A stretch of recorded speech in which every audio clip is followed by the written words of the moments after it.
What we hope to achieve from life on the road is similar from one RVer to the next, since we're all chasing a comparable dream. Yet how we come to realize that dream is usually distinguished by those who dive in without hesitation and those who take small steps to make absolutely sure that RVing is right for them. Brian and Melissa slowly incorporated RVing into their lives as it became intertwined with many significant milestones, beginning with how they met, to vacationing with kids, to several anniversaries, and now retirement. I am Melissa Purcell, sitting next to my husband, Brian. We've been married for 30 years. We actually just celebrated our wedding anniversary 3 days ago. So we met, when I was fresh out of high school, 18 years old, didn't really know what I was gonna do with my life, and I was at work, and he had a friend that worked with me, and he came to visit his friend. And I actually had, at the time, I had a Volkswagen camper van. So this was quite a while ago, obviously, and so while they would be working, I would be hanging out in the parking lot in my camper van. For me, it kind of got started. I enjoyed going out in that thing, and it had a bed and a little cooler in there and a pop top, and it's just where I would hang out while they were working, and on their breaks we would talk and get to know each other. So yeah, that was probably my first RV experience, and yeah, since then we've had a lot of experiences actually in that van. Yeah.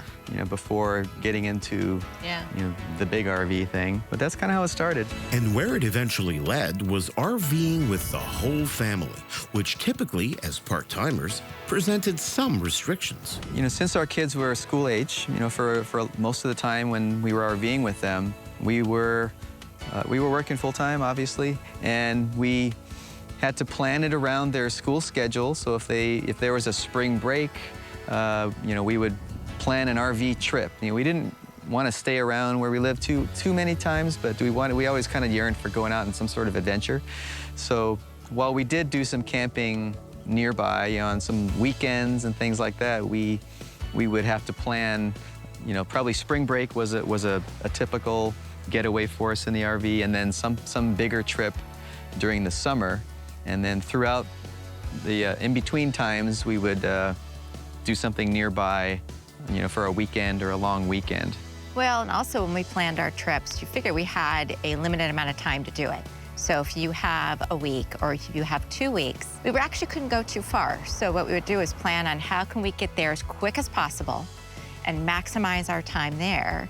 And then when we were done, it was like, you got a day or two to get home. So once our kids were grown and gone, it became much more relaxed for us RVing, and it wasn't about trying to keep the kids entertained anymore and having to have all of these different stops that we knew would be fun for them. For us, we could go a little slower. We could, if you see something on the side of the road, or if you just see like a really great location, you could stop. A lot more boondocking, because we didn't need to have all the amenities that the kids need to keep themselves entertained, especially at night. And we didn't make any plans at that point. We would just have an idea of where generally we wanted to go, and we would just go. Where before we would have to make all these reservations, and we're kind of fixed into a time frame. And so that was one of the big changes, was just being able to just go and make it up as we went. But again, as we were working, though, we still were limited on the amount of time. And so, but then it was up to us what we wanted to do. And maybe it's just going one place and just staying there and just decompressing and relaxing and taking in the scenery. Now that Brian and Melissa have retired, they've tossed any restrictions out the window and freestyle to make the most of their experience.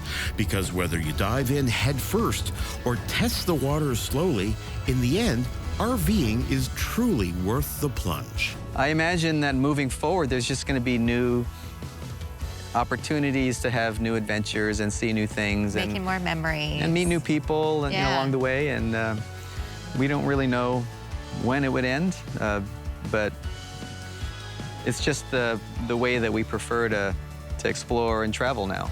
Yeah.